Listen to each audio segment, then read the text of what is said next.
Muchísimas gracias, Marlene, y muchísimas gracias a las personas que están conectadas, al público de AECOM. Muy feliz de poder compartir con ustedes. Y les traigo el saludo de toda la familia de Industria San Miguel, con quienes estamos coorganizando este FOPER, este Foro de Periodismo y Responsabilidad Social, que se llama Comunicación en la Era del Cambio. Voy a avanzar para cumplir con los tiempos del programa. El tema que me toca es ética periodística y empresarial, ¿no? Entonces, vamos a hablar primero de ética en la parte del periodismo y después vamos a ya llevar cómo se gestiona el tema de la ética, que tiene mucho que ver con lo que ha conversado Astrid en el tema de todas las cosas de responsabilidad social, ¿no? Tengo aquí dos casos importantes que han sucedido justo este año, y uno es cuando Nadine Heredia, por ejemplo, sale de prisión y llega a su vivienda y la gran parte de los periodistas se meten a su casa, ¿no? Sin medir el hecho de que están invadiendo la propiedad privada, ¿no? Todo por el hecho de conseguir una noticia. Y aquí salen algunas reflexiones que quería indicarles, por ejemplo, ¿no?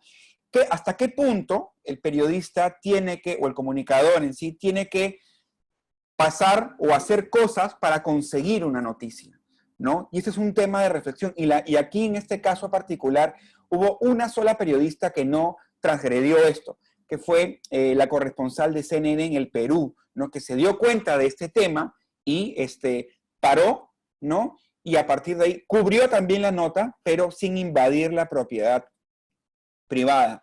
También hay otra noticia resaltante, que es una portada del diario Perú 21, en donde se coloca, ¿no?, el Metropolitano ayer, en donde se quiere dejar en evidencia, ¿no?, que la cantidad de personas que viajan en el Metropolitano, todas apretadas, con mascarilla, y en los primeros meses de la pandemia, en donde era todo muy complicado, ¿no? Y dejando entrever que no habían protocolos y una falta.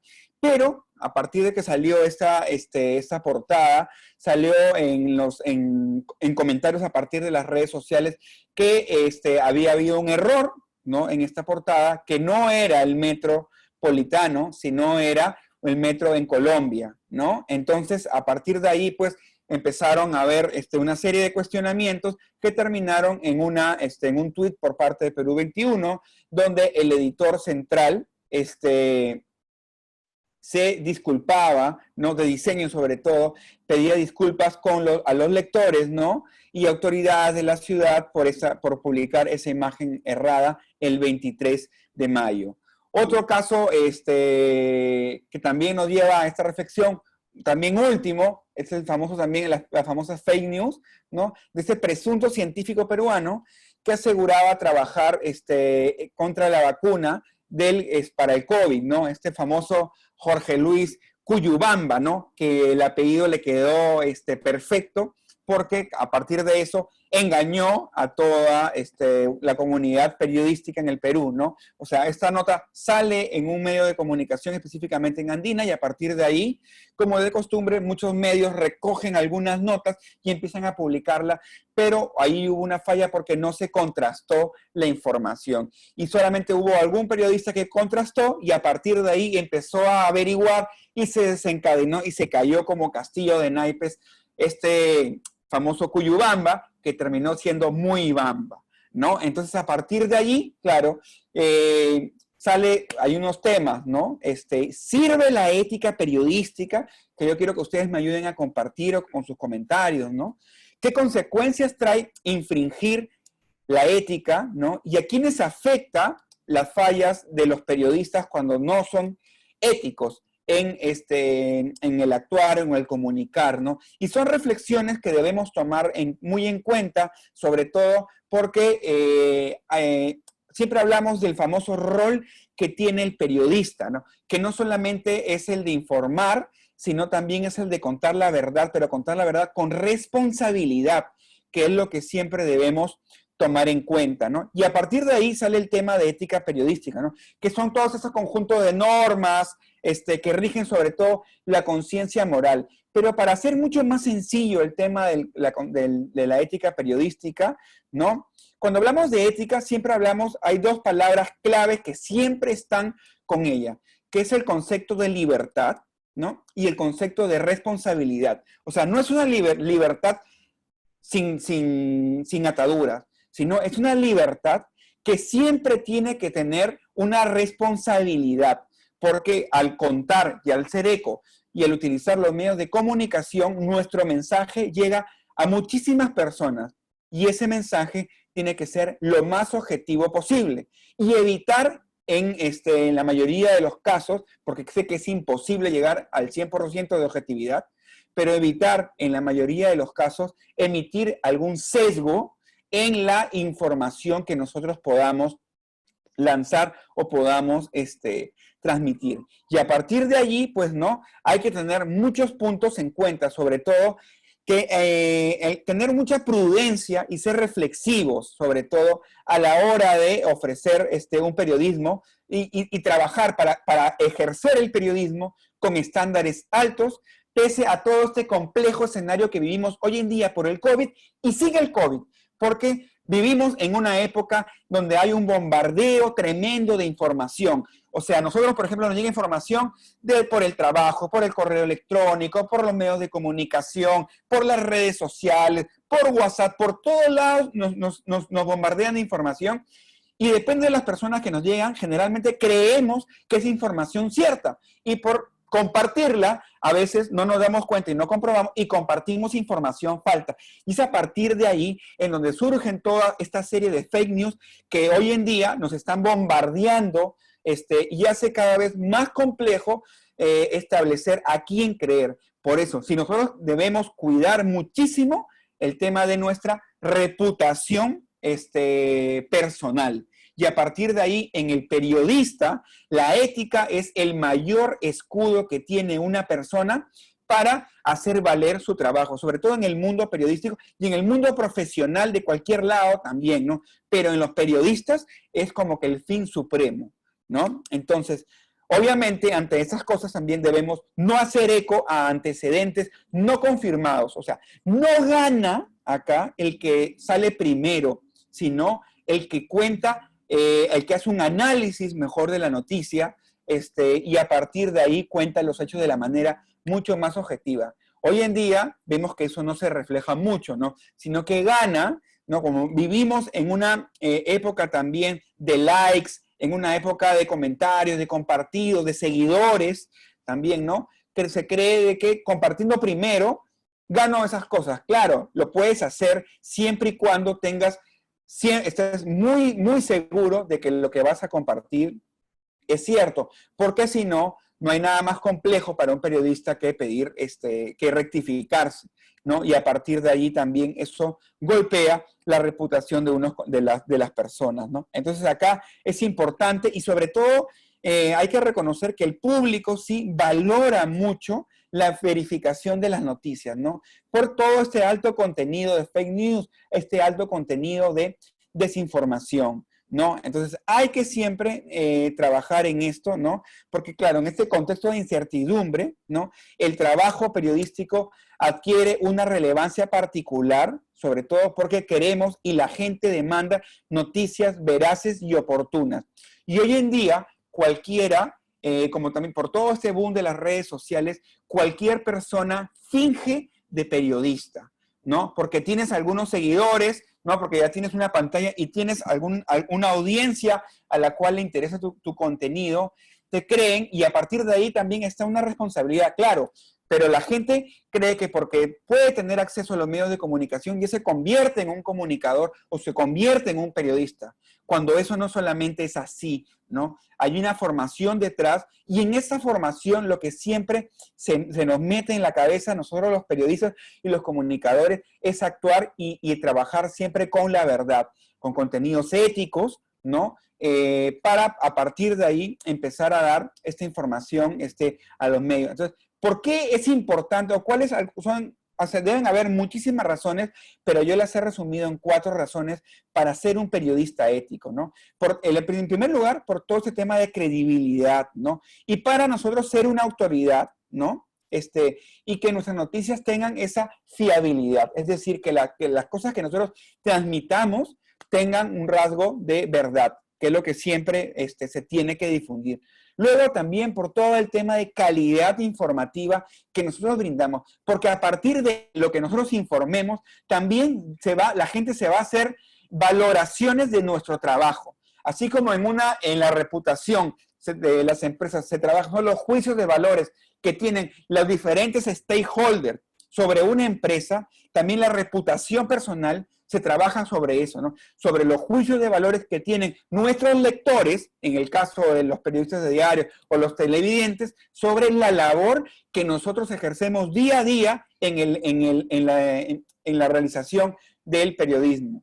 Luego también porque tenemos la responsabilidad, ¿no?, de construir una sociedad donde los valores estén cada vez más fuertes y donde lamentablemente vemos que esto año tras año se derrumba, ¿no? Y acá entra mucho una frase que cuando ejercía bastante el periodismo dominical nos decían, ¿no?, que para ser ético también hay que trabajar mucho en el sentido común, que en la profesión termina siendo el menos común de los sentidos, porque nos mareamos con el poder o porque nos mareamos porque al tener más seguidores, al ir ganando gente, y nos olvidamos a veces de lo básico, de tener ese sentido común o esa corazonada para saber de que algo no está mal. Cuando ya tenemos esa corazonada, ahí es donde más tenemos que ser éticos y poner en alerta nosotros mismos, ¿no? Y también porque es importante ser ético para ofrecerle el mejor producto que nosotros podemos crear a nuestras audiencias.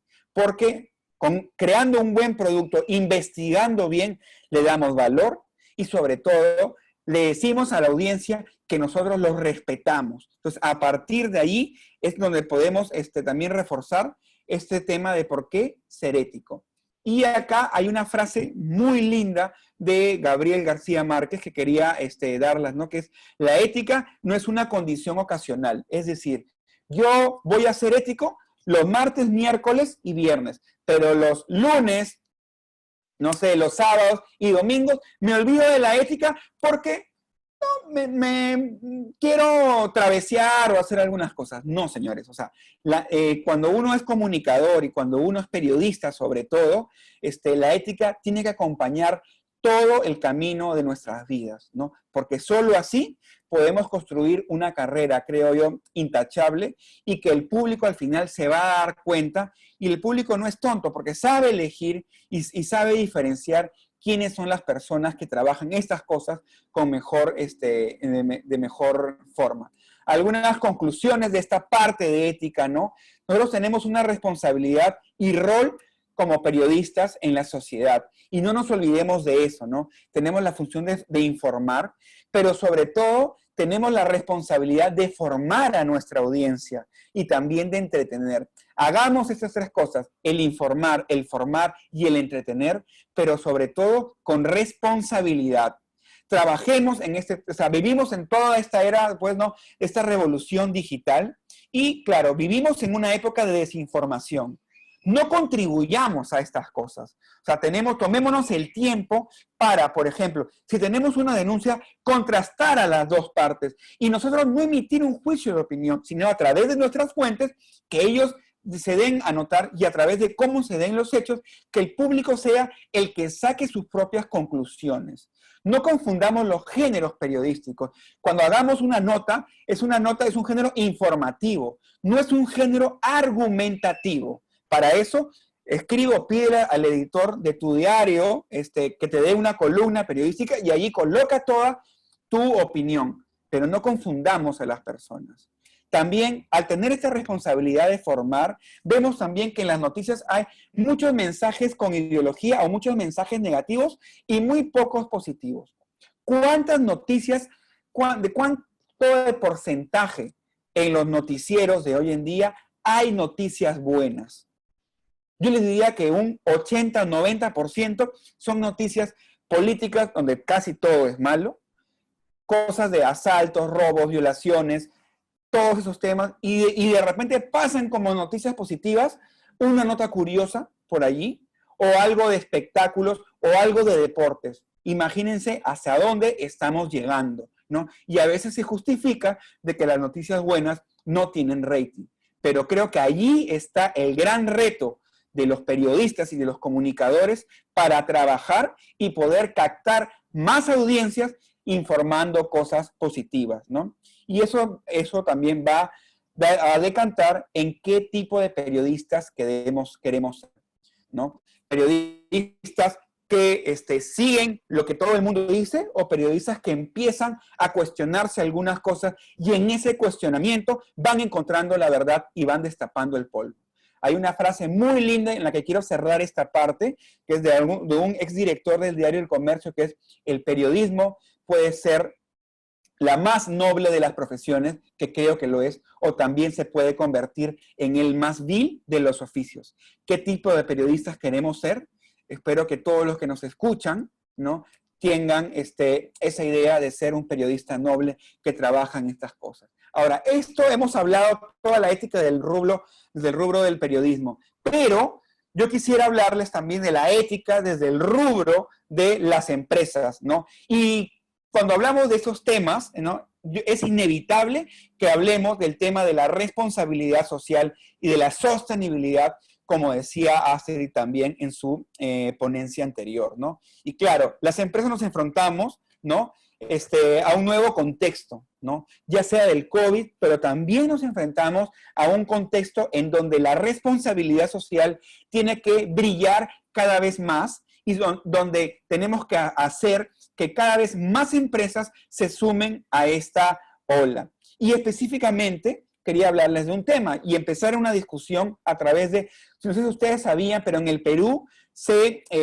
hacen 19,000 toneladas al día de basura. Y de todo ese tipo de basura, solo el 4% termina aprovechándose. Entonces, hay un 96% en el cual nosotros tenemos que tomar conciencia. Y a partir de ahí es donde entra la responsabilidad social en las empresas, pero no solamente debe quedarse ahí, porque también hay una responsabilidad en el sector público, pero hay una responsabilidad grande de la sociedad. Entonces, quisiera que todos ustedes también formen parte de este movimiento para ver cómo empezamos a trabajar y a resolver este problema de la basura y cómo empezamos a promover prácticas en donde el reciclaje y sobre todo la sostenibilidad se ponen en pie de lucha, ¿no? Entonces, a partir de estas cosas, les dejo una pregunta abierta. ¿Qué podemos hacer? ¿Cómo ustedes, por ejemplo, desde sus casas o en su barrio o con sus amigos en la universidad, pueden contribuir a tener un mundo mucho más sostenible y mucho más responsable con el medio ambiente? Este es un pequeño video donde, por ejemplo, vemos cómo la temperatura de la Tierra ha ido calentándose en los últimos 100 años. Lo ven, por ejemplo, la mayoría está azul, pero poco a poco, a través del tema de la revolución industrial, la industrialización, las plantas, las fábricas y todo, y el consumismo también ha hecho que, claro, nos ha mejorado muchísimo la vida, ¿no? Pero no ha ido alineado con el tema del cuidado con el planeta. Y entonces esto a partir de ahora, ¿no?, cuando ya vemos las consecuencias del calentamiento global, en donde los veranos cada vez son más intensos y los inviernos cada vez son más fríos, tenemos aquí un gran reto por cubrir, ¿no? Entonces miren esta fotografía satelital que está realizada hasta el 2016, en donde ya hay muchas zonas en el mundo donde están muy rojas. Y si la temperatura de la Tierra llega a más de 4 grados Fahrenheit, llega a subir más de 4 grados Fahrenheit, vamos a tener un problema porque el mundo como lo conocemos ya no volverá a existir. Entonces, a partir de ahí salen todos esos temas, movimientos como la ONU del Pacto Mundial, las famosas ODS, ¿no?, que, claro, de repente nosotros lo vemos muy lejanas porque son pactos entre los países, entre presidentes, pero mentira. Esto está más cerca de nosotros y es allí en donde cada uno de nosotros puede contribuir en estos temas. Y es a partir de ahí en donde sale este concepto de economía circular, que lo que busca es que en toda la realización, por ejemplo, de la producción de algún producto o de algún servicio, se tenga en cuenta unas maneras para optimizar los procesos y a partir de ahí podamos reducir las emisiones de gases, reducir el agua que se utiliza, reducir la electricidad, o también que esos productos, luego de que se consumen, esa basura no termine en un botadero, como es en el caso del Perú, formando parte o sumando la estadística de ese 96% de productos que se ocultan o que no o que se botan, más bien que esos productos vuelvan a formar parte del mismo producto o de otro, ¿no?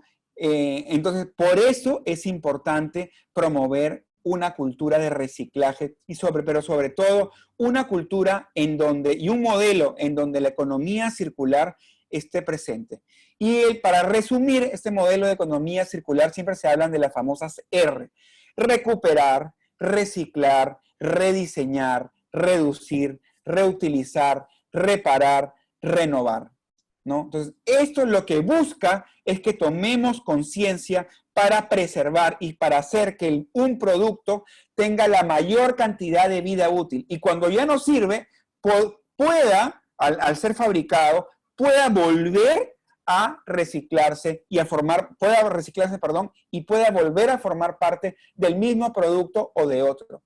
Nosotros en Industria San Miguel estamos en el rubro de bebidas, ¿no? Y lo que se trabaja siempre es que estas botellas de PET, ¿no? Que sean 100% reciclables, que puedan convertirse en nuevas botellas. O, como el plástico es muy moldeable, se puede convertir en una infinidad de productos con las cuales nosotros podamos trabajar y poder alargar la vida útil de esos productos en sí, ¿no? Entonces, son grandes desafíos en uno de los cuales tenemos nosotros que trabajar para ir mucho más de la mano. Y a partir de ahí, quería explicarle los ejes de responsabilidad social, ya llevando todo este tema de ética empresarial, ¿no? Nosotros tenemos 4 ejes de responsabilidad social. El principal, creo que es donde más trabajamos, es el deber con el medio ambiente y la comunidad. Luego tenemos deber con la educación, deber con el emprendimiento, porque somos una empresa que fruto de un emprendimiento familiar, y el deber con la familia, porque somos una empresa 100% peruana y 100% familiar. Y a partir de ahí, por ejemplo, en el tema del COVID, demostramos mucho el rol de la empresa, específicamente de Industria San Miguel, en la sociedad. Y tenemos un conjunto de iniciativas que pasan del famoso storytelling al story doing, como decía Alfredo Arceo en su exposición, en la primera exposición que dijo. Y son ejemplos tangibles en donde se puede evidenciar ese rol y ese compromiso que tiene una empresa con la sociedad, porque siempre se tiene que buscar que una empresa tenga un triple compromiso: empresarial, porque al ser una empresa obviamente tiene que generar ganancias, pero la mayoría de empresas se quedan ahí, generan utilidades y listo. Pero hay muy pocas empresas que buscan estos 2 enfoques más, que es el enfoque social de ayudar e intervenir en las comunidades donde opera, y también el enfoque ambiental, en que mediante sus operaciones, ¿no?, contribuir al cuidado del medio ambiente. Si tenemos empresas que tienen este triple enfoque de responsabilidad social, es perfecto, porque vamos encaminando a una nueva sociedad en donde la sostenibilidad esté presente. ¿Qué cosas hemos venido haciendo por el tema de la pandemia? Aparte de las donaciones, que eso entra más en el punto de la filantropía, ¿no?, en las cuales hemos donado muchísimos productos y también dinero para establecer el tema, para acelerar investigaciones, por ejemplo, con el tema con estos científicos de la Universidad Cayetano Heredia. También hemos venido capacitando a bodegueros, a más de 30,000 bodegueros, ¿no?, que son nuestros socios estratégicos, teniendo alianzas con instituciones académicas, instituciones privadas, para hacer proyectos sociales para que mejoren la vida de las personas a las cuales nuestras operaciones impactan. Aparte, estos foros como el FOPER que hacemos, los programas de ayuda a las familias de Industria San Miguel, ¿no?, acuerdos de producción limpia, mediante el cual también ratificamos el compromiso de la compañía por cuidar el medio ambiente. Ya estamos a punto de firmar un acuerdo de producción limpia con el Ministerio del Ambiente y con el Ministerio de la Producción, que es otra muestra más que nosotros estamos trabajando en ello. También estamos creando una fundación, que sería la Fundación Añeños Alcázar, con la cual vamos a seguir canalizando nuestras acciones de responsabilidad social de la compañía. También fomentamos muchas alianzas con diferentes instituciones, tanto públicas como privadas, y brindamos soporte a gobiernos regionales y a las municipalidades distritales en temas de educación ambiental, que es lo que más nos interesa. Y eso lo hacemos para construir esa relación de confianza entre la empresa y la sociedad. Algunas actividades de economía circular, al hacer concursos de reciclaje, transformamos las botellas en mantas, por ejemplo, y son mantas hechas 100% de PET, que ayudan a abrigar familias en el sur del Perú. Hacemos muchas campañas de limpieza de playa, otras cosas más. Promovemos, por ejemplo, el reciclaje, y el año pasado hicimos más de 26 árboles de Navidad hechos de PET para también impactar en las comunidades del Metro de Lima, para que la gente vea que el plástico puede tener otra vida, y motivarlos también a esta cultura del reciclaje y de cuidado del medio ambiente.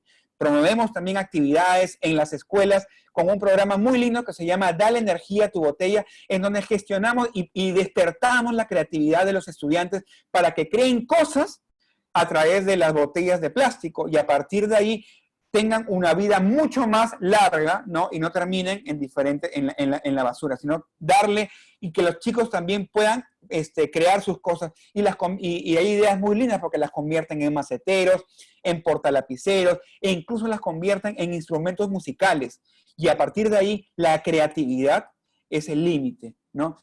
¿Qué otras cosas más? También fomentamos y hacemos muchos concursos de reciclaje, y también hacemos acuerdos con municipalidades para colocar contenedores, y a partir de esto los recicladores puedan sacar estas botellas y puedan llevarlo a un lugar en donde estas botellas se transformen de nuevo en botellas o en otras cosas, ¿no? Como les decía, esto es muy, muy moldeable. Muchísimas gracias, y si hay algunas preguntas, encantado de poder resolverlas. Dejo algunos mis datos, mi correo electrónico, mi perfil de LinkedIn y Twitter, por si quieren tomar contacto conmigo y poder conversar también de estos temas.